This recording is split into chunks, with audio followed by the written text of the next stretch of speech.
I ain't gonna hold you. I can't believe I'm on the YouTube videos right now. It's been so long.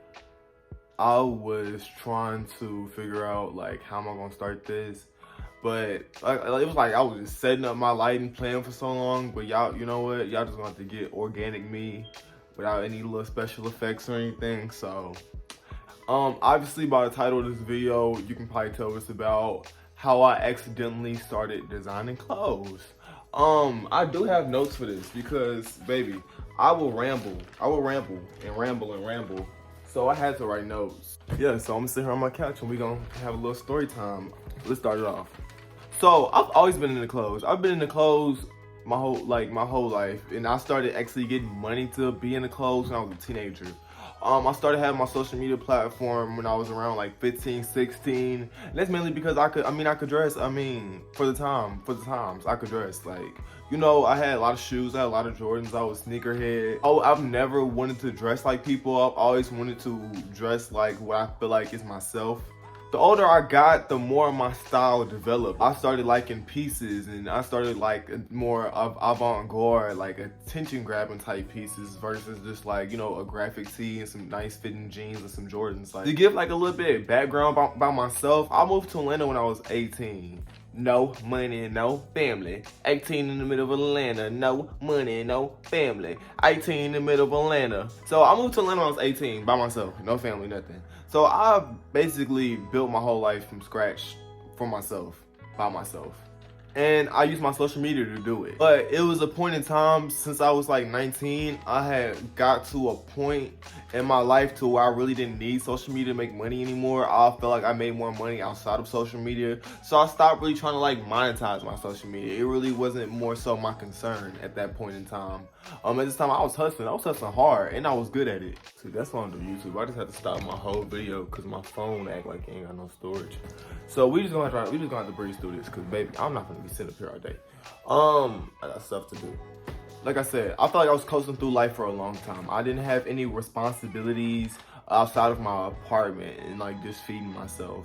And outside of having fun, like I felt like my life just consisted of just doing what I wanted to do. So far as like traveling, dressing, shopping, going out to eat, I did almost what I wanted to do 24/7. And I can't even explain the amount of freedom that I had. Compared to now, I can't even explain it. Like, I was really chilling.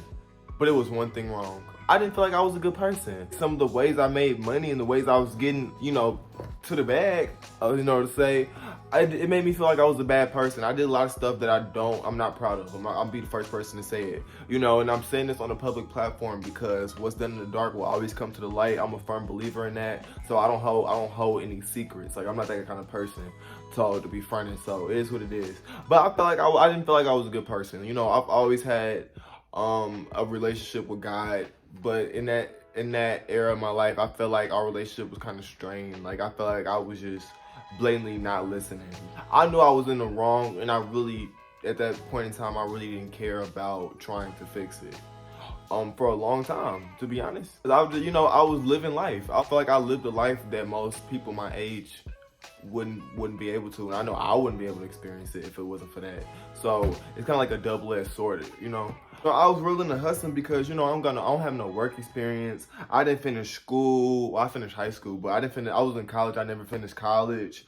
And I really wasn't passionate about anything. Like, it wasn't anything I particularly wanted to do at the time. And, I was making so much money, and I was like, I really don't have nothing I want to invest it in. Like, I want to put this money towards something, but I couldn't think of nothing for the longest. I started to try to find like alternative things to do, like with my time. I wanted to do furniture, didn't work out. Then I wanted to do music. And that's really how I got into fashion. I got in so far as like the behind the scenes of making clothes for my best friend. My best friend's a fashion designer, and I always say my best friend's way more talented than I ever was and probably will be in that aspect, because that's just not me. I dress to please me and not anybody else. Just like some stuff I'm just not gonna make. I learned how to sew. I was selling clothes for a whole year before I even learned how to sew. I was around him because of course that's my best friend. So he was making majority of my clothes because I wanted different stuff to wear. I feel like when men's fashion is very limited. Like the way women can go in the mall and find like a decent fashion forward outfit if you know how to just put stuff together. I don't feel like men can do that. It's achievable, but not as achievable. I just feel like the pieces for men are kind of hard to get to. You know, you kind of have to be in the know, really find the pieces. I started wanting to dress better because I was doing music. I was making music, but I wasn't releasing it. I had like a whole little plan of how I was gonna start doing it, how I was gonna tie my fashion into it, and I'm still gonna do it. But I just didn't think my life was gonna take this path. My best friend's a fashion designer, so of course I'm with him all the time. So I see all the behind the scenes stuff all the time, but I didn't, and it made me not want to do it. It made me specifically be like, oh, I'll never do this. Which is ironic, right? Very ironic. It got to the point where my best friend, he just got overwhelmed with his orders and stuff like that. Couldn't make or tailor all my clothes anymore. He couldn't, you know, because he got his own stuff to do, which I'm understanding of. So I started to do little 1-2s myself. The first jeans I made was some pink bandana patchwork pants, and I had made them to match this coat I had. And I made those, and my social media like went up for it. They lived for it. Really, so after that, I kind of started repurposing stuff out of my closet because I had a lot of clothes to just play in. I didn't have a lot of clothes I didn't wear anymore. I was like, I'm just gonna start doing something with these clothes, and so I started reworking my old clothes, and people really liked it. Like people responded really well to the stuff I wore. I try to make stuff that's different. That's always been my priority from day one when it came to fashion, was to make stuff that's not on the market. Make stuff that nobody has, because that's the point of making something. If I want something somebody else has, I'm gonna get it from them. That's how I look at it, at least. So since I was selling these little clothes on the side, it really wasn't nothing consistent at all. I would make maybe a sale every few months. I had made a separate page for it because I just wanted somewhere just to post my fits that's outside of my regular content. So I made my page and I called it I Am Not a Designer because I never wanted to be a designer. I didn't want to be a designer. I wanted people to know that, hey, I'm posting fits on here, but I don't want to be a designer. That's not my thing. And especially at this time, because I'm really pursuing music behind the scenes heavy. I really wasn't doing on social media, but behind the scenes, I'm pursuing music heavy. Like I'm looking for management. I'm trying to do all these things behind the scenes. I'm not trying to be America's next top influencer either. Because I just feel like social media got so lame over the years. So I know I didn't just want to be an influencer making content just because, basically. It's different. Like I come from the hashtag no filter era of social media. Like I feel like I come from the golden age. I came from the age of when social media was really minimalistic and everything was way more organic compared to how it is now. I really just didn't want to do it. Didn't want to be a consistent content creator. I just wanted to make content to have to do with something. At a point in time, all my content on my Instagram was sponsored content. So, give or take. That's before I started hustling though. To be honest with you, I called the page I'm Not a Designer because I genuinely didn't think I was talented in it. I didn't consider myself to be a talented designer or to be anything. Because like I said, I make clothes for myself and I make them by my own standards. So I didn't think the stuff I was making was even consumable to the mass audience. I just thought it would look good on me. And that's really all that really mattered to me, for real. The difference between me and another upcoming fashion designer was the fact that I already had a platform. That's why I was selling it. Because it was easy for me. It was nothing I had to go out my way to do. I'm making these clothes for myself. I'm wearing them every day. And I'm going to post them. So, it was easy. And my business page got up to 400 followers, I think. I think I had 400 followers before I did Pipeline. So, it wasn't nothing. I ain't had no motion going on, for real. Now that little bit of background, I didn't want to ramble too much on it. So, let's fast forward to last year, around February, January. I was working at this assisted living for the time being. I was working that job for fun and because it made me feel like a good person for the first time. the assisted living was really underfunded. Like the part they was scamming them people. I'm not gonna hold you. They was scamming them people bad, and I felt so bad that them people had to live like that. So I used to go out my way to provide for them. You know, I was a cook, so I used to, you know, spend my own money getting them quality groceries, getting them fresh food. What kind of snacks you like? I'm gonna get you some snacks. Oh, you like paper? I'm gonna go to the store and I'm gonna get you some paper. I'm gonna get you a notebook. I'm gonna get you a pencil. Like I'm gonna get you a newspaper. I'm gonna get you a little coffee. You know, I will go out and just get them the stuff that they wanted from the outside world, because you know, if you don't know, if people viewing this don't know stuff about assisted living, you can't leave, especially in the type I worked at. I worked in memory care, which was people for like dementia and like Alzheimer's and stuff like that. So most of them weren't in the right mind for the most part. They will go in and out of the right mind. I truly just try to make living there as comfortable as possible for them. Because you know, I would never want my grandmother to experience anything like that, or my grandfather. So I just really tried to be like their light, and it made me feel really good. It made me feel really good. The only problem was the jobs don't be paying nothing. Like I was working, I say I was working for fun, because after the Ubers there and stuff like that, like I wasn't, my checks in the month didn't even add up to my rent. Like I was still hustling full time. That was a side thing to me. It made me feel good, but I mean, I'm here just because. I want to find a career in this. I don't want to, you know, like I've never had no job to where I'm like, oh yeah, I'm gonna move up the corporate ladder. Like I don't even know how to do nothing like that. That's not me. Like for real. It was the first time in my life that I really felt like a good person. Like their families would come in, just tell me, would just thank me so much. You know, they would just, I don't know, I just got so much love from that job, and that's really what kept me there, because there were a lot of people I feel like depending on me for a lot. It was draining me. It really was draining me, because it just wasn't no money, and I was spending so much time there, but I just wasn't no money. I feel like I was taking away from time I could be hustling, to be honest with you. But it was because of that job that made me realize I want to stop hustling. It was because of that job that made me realize that I don't want to keep feeling like I'm a bad person, because feeling like a good person feels good. Like it feels good to have people to really value you in that way. Like I haven't felt like that before. I haven't felt like, you know, like needed or anything like that. Like, you know, the life I was living before, my life really didn't affect anybody else's. So with that being said, I feel like I could do and say as I want to. I feel like I can come and go as I want to. But when it came to that, it was just more so like, these people really love me. They really love me. They really adore me, and their families do too. So it made me feel really good, and I wanted to keep feeling like that. And I didn't want to go back to the feeling of, you know, fighting with God about if I'm a good person or not, or thinking like, am I gonna go to hell? With me wanting to stop hustling, I was like, okay, what am I gonna do for money? Because at this point, I already built up my life. I already live nice. I already have a lot of nice things that I have to maintain. I already got bills out the ass. How am I gonna make money then if I can't make? Because when I started hustling, that was the first time I've seen a lot of money. It was the first time I really was like, oh my gosh, like this is a lot. What money is to me, at least.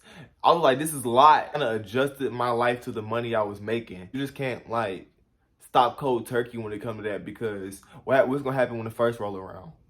I even built up like a nice little savings for myself, but I knew that it wouldn't last long. I would have to figure out something. Since I was working at the time, I was like, well, I'm going to figure out something, and I started putting more time into my job. Because I was trying to, you know, I was like, well, I'm going to, you know, while I'm trying to figure something out to stop. I'm not gonna lie, I prayed. I talked to multiple people about it. I talked to all my friends about it. All my friends knew I wanted to stop, but I'm just like, I'm not gonna be broke. Like, so let's fast forward to pipeline. So at this point, I'm just making clothes for the hell of it. Like, I'm making clothes just because. I live in a nice area, so I like to walk around a lot. I used to like to go to Starbucks and Chick-fil-A, and I would just go walk around just because.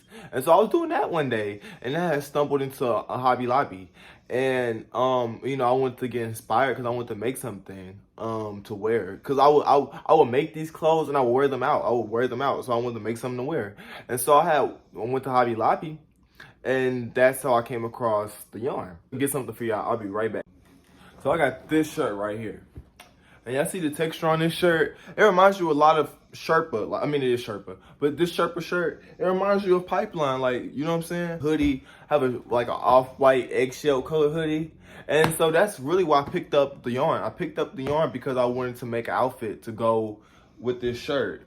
And I had picked up like 3 colorways. I had picked up red, mustard, and like the classic because I want to make something to match my hoodie. And so I really didn't have a really design concept in mind. I just knew I was going to eventually get to it. I tried to sell furniture. Like, I really was trying to sell furniture. I really was trying to push selling furniture, and it flopped. It flopped bad. Like, I keep on having to leave storage in order to finish this video, y'all. So we're gonna try to wrap this up quick. So I grabbed the yarn from the store. I go home, and as I'm home, I'm on the phone with my friend. And you know, anybody know me? I'm a history buff. I'm a real bad history buff. So I was watching this video about the Cuban Missile Crisis, and as I'm watching this video, me and him are bantering on the phone back and forth about what I could do with this yarn. And at this point, I don't know if I already said this, but I didn't even know it was yarn. So I'm over here playing with this yarn, trying to figure out what kind of designs I was gonna do. I had an idea to do words, but I didn't want to do words because I felt like it was corny. So I was like, well, let me try to figure out something else to do. I was gonna wrap it around. I didn't like that. And then I went back to doing words, but then I was like, well, maybe if I do them in cursive, would that be cute, you know? And because I was watching a video about the Cuban Missile Crisis, I had put Cuba on the pants in cursive. I'm gonna show y'all. Okay, let me show y'all with these pairs of pants. So like, excuse me. So like, if y'all can see how it spells is C. This was supposed to be my U. Then I had a B. And I couldn't make an A. I was like, how you make an A in cursive? So I ended up going with like the little design I do now. And I just end up doing like another B. But long story short, that's how they came about. Just like that. Cuba. So every pair of pipelines have Cuba on them now. And I just kept on going on with the design. So if you see like up here on the pipelines I have on, this is like a O, this is an S, it's an N down there somewhere. Like these are all letters. These are letters on here. And not just like abstract shapes. I mean, some of it's kind of abstract, but like even my jacket, like these are M's. Like these are M's on my jacket. So there's always, it's letters. It's not anything abstract. I never just placed the pipeline on there randomly and just like, oh, it's cool. It was always letters. And so I did the other side to match the first leg because I wanted something that, I didn't want to do something that was like real matchy-matchy. I'm not really good with symmetry. I really don't like symmetry. So I wanted to do something that went with it, but not really exactly the same. My original pair, I had wore them everywhere, and I got like a lot of compliments on them. I ain't gonna hold you. At first, it was mixed reviews on social media. Y'all, I am literally trying to film this video and work at the same time. Kind of annoying. Yeah, so they was receiving like mixed reviews on social media, but I really wasn't worried because like I said, I made them for me. I was getting a lot of positive feedback in person, and because of that, I had made 2 other colorways. I had made a tan colorway and I made an all black colorway. My 3 classics now. Those are my classics. And so my best friend and my friend Rocky, I invited them both over to take pictures with me because, you know, they're my close friends and we all were the same size. They came over to my house. We shot in them. You know, I took a few videos, but I really wasn't worried about videos. I mean, at this time, my main content was pictures. So I was just worried about getting good pictures. And my friend Rocky, he had actually got the best video out the bunch. And so he ended up making a TikTok out of those videos we made. And it like blew up. It got like 100,000 some likes. I don't know how many views it got, but it blew up. But it wasn't like viral, but it blew up. So that's when I started getting like this influx of orders. And even still then, when it blew up, I was still getting a lot of mixed reviews. But then that's when I started getting like this influx of orders from that TikTok. Literally, my business page gained like 1,000 followers in like 2 days. Like at that time, that was like the most money I ever made outside of hustling. So I was like, this is intriguing. And so it kind of dawned on me after kind of thinking on it for a minute. I was like, well, this might actually get me out of hustling. But I kind of wasn't trying to let it go just yet. cold turkey. My first batch of orders, I got really overwhelmed, so I had asked my job if I could go part-time because just so I could fulfill them and I could fill them on time, you know, get them out fast. And they said I could do it. So I had, at this time, I had like a weird work schedule. I would work kind of like a week and have a week off. But then, that week I had on, I would work 12 hours a day. So I even got to start my part-time schedule. I had called them asking for my schedule, and they basically told me that they don't need somebody part-time. And so I was like, y'all told me I could go part-time, you know what I'm saying? Y'all told me I could do it. So why y'all doing that? And that's why I don't work. That's why I don't work. That's why I don't like jobs. Period. Cause stuff like that. I was like, okay, so I'm a hustle, and this shit gonna be my side income. After the TikTok video, people started remaking my pants and stuff like that, and it pissed me off. It pissed me off immediately because I was just like, because I'm just like, dang, I just put them out. Like I just posted it. Like it took them no time. And my thing is, it's like, y'all did that, y'all, and nobody gave me a tag, nobody gave me a shout out, nobody nothing. They just straight took my idea. And at that point, I had realized that if I don't capitalize off this, somebody is. If I don't take this serious, somebody is, and I'm gonna be mad if I never took it serious and then somebody else did. The main problem I had was more so was the fact that I couldn't get my content out there because I was only showing the finished product. I was only just showing the clothes. But people that were duping my stuff, they were showing like the whole process, and that's what the algorithm always gonna favor. They always gonna favor the process videos instead of just posting the clothes.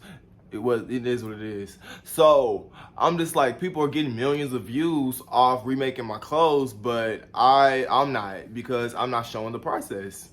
But it's my idea. It's something I came up with. So it's just like, it happened like it just happened out of nowhere for me. It's just like, what? And so I started getting into it with them because I'm like, what are y'all taking my stuff for? Like, and not tagging me. Like, I just, like, give me a chance to wear them. Can I wear my stuff before? Can I get a chance? Like, what?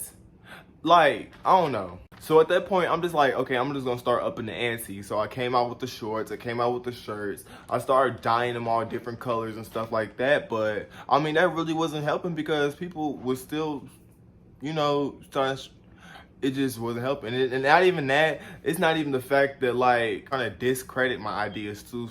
So in my eyes, so far as the internet goes, y'all went from talking shit about my pants to duping them like overnight. So I don't know. It was just really weird for me. Yeah, I just kept on going, and you know, now it consumes my life. And to be honest with you, the reason I really did just go full steam ahead was because, you know, I wanted to stop hustling, and also I just wanted something to leave. Like, I wanted a legacy in this world. I wanted to really leave something behind. You know, I feel like I did a lot of dirt, but I ain't never really left had nothing I was really proud of. You know, social media don't mean success to me. I know I've had a platform for years. I had my platform since I was 16. I'm 23. So y'all tell me, I don't care about it. That really don't mean, like, I don't feel successful just because I have followers. I feel like, you know, I feel lame because I have followers, to be honest. You know, I have a social media platform. I'm not a social media person.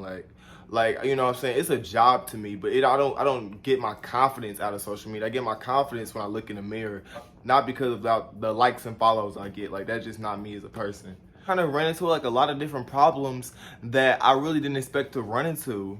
Like, you know, so far as people taking my designs that fast, and not even trying to cut me out of it, because that's how I felt. I'm like, yeah, you're trying to take my shit and cut me out of it. Like, I don't know. A lot of stuff in my life I really wasn't prepared for. I wasn't prepared for you know, people taking my ideas. I wasn't prepared for rude comments all the time. I feel like, you know, my main platform was Instagram, so people follow me, so majority of my comments were always positive. Dealing with customers, never had to, for real. Never worked a customer service job, never worked with a job where I had to deal with customers, for real. The jobs I did have, even though I barely worked. Public scrutiny, I never really cared about public scrutiny. I still really don't care, to be honest, but I know I kind of have to care for my business, so it kind of shakes me up a little bit. It's gonna make me kind of be like, okay, you can't say that, you can't do that. But to be honest with you, at the core of my heart, I really don't care. I generally don't care what people think about me, to be honest. I'd be like, who you supposed to be? I wasn't making video content before this. Now I make video content every day, but I wasn't making this type of video content. Like, it was new to me, and I had to realize I had to make that type of content if I want to promote this. So I had to learn how to do that. Well, I know not supporting me, I genuinely thought that, you know, my friends would kind of help me out a little bit more. But I mean, it's what it is. I ain't mad.